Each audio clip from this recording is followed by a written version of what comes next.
Os anos passaram como as águas do rio, às vezes calmos, às vezes turbulentos, mas sempre em movimento. João, o menino de olhos amendoados e pele morena, cresceu e com ele a promessa que fizera ao rio, que se tornou a bússola de sua vida. A barba rala agora cobria seu queixo, e as mãos, antes pequenas, estavam calejadas pelo trabalho árduo, mas seu olhar ainda carregava a mesma centelha de determinação da infância. Ele não era mais apenas o garoto que falava com as águas. Ele se tornou a voz do rio. João se transformou em um líder comunitário, uma figura respeitada por todos na pequena cidade que antes virava as costas para seu maior tesouro. Sua jornada não foi fácil. Houve momentos de dúvida, quando a poluição parecia uma maré invencível e o desinteresse das pessoas, uma barreira intransponível. Mas então, ele se lembrava do murmúrio do rio, da promessa sussurrada na brisa da manhã e encontrava forças para continuar. João começou pequeno, organizando mutirões de limpeza. A princípio, eram poucos. Ele, alguns amigos de infância e um punhado de idosos que se lembravam do rio em seus dias de glória. Eles enchiam sacos e mais sacos com o lixo que sufocava as margens. Era um trabalho exaustivo, mas cada pedaço de plástico removido, cada garrafa retirada da água, era uma pequena vitória, um sopro de vida devolvido ao rio. As pessoas começaram a notar, crianças curiosas se aproximavam, perguntando o que aquele homem de olhar intenso tanto fazia. João, com a paciência de quem entende os ciclos da natureza, sentava-se com elas na beira do rio.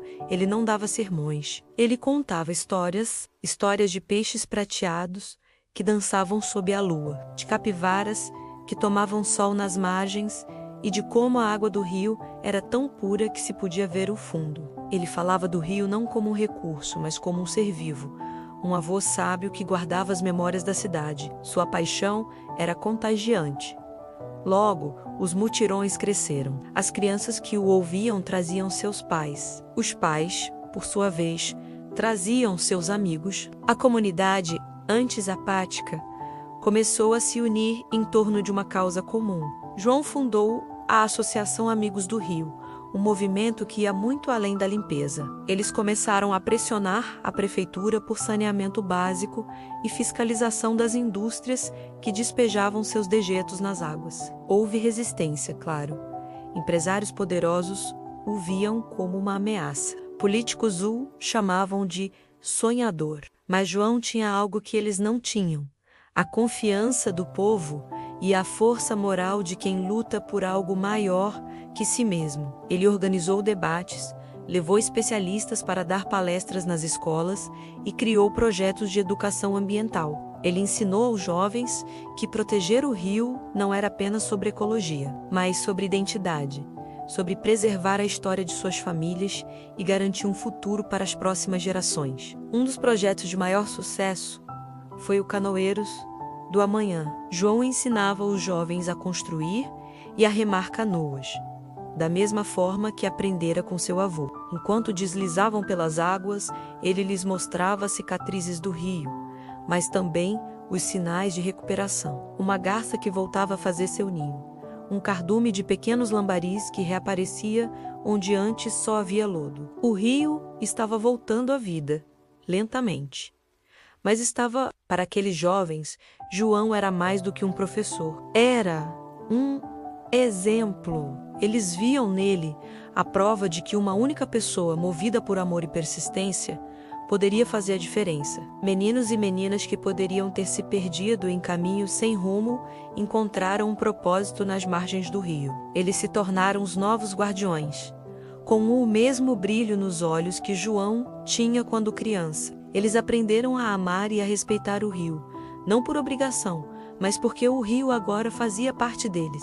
A história de João ultrapassou as fronteiras da cidade. Jornalistas vieram contar a saga do homem que ressuscitou um rio. Ativistas de outras regiões o procuravam em busca de conselhos. Ele se tornou um símbolo, mas nunca perdeu sua humildade. Para ele, o verdadeiro legado não eram os prêmios ou o reconhecimento, mas o som das risadas, das crianças brincando na água limpa, a visão dos pescadores voltando com seus barcos cheios e o murmúrio constante do rio, que agora soava como um canto de gratidão.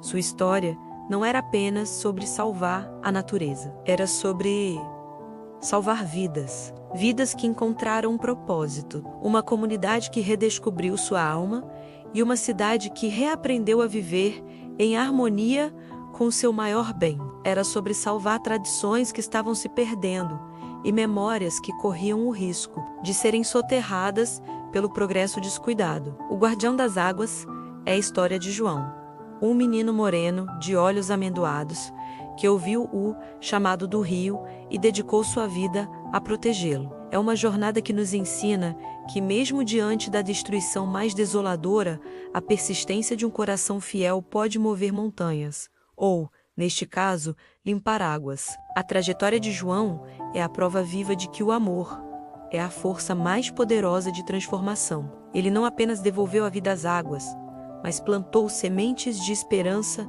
nos corações de toda uma geração. E assim, toda vez que o sol se põe no horizonte, pintando o céu com cores de fogo e ouro, suas luzes se refletem nas águas agora claras do rio.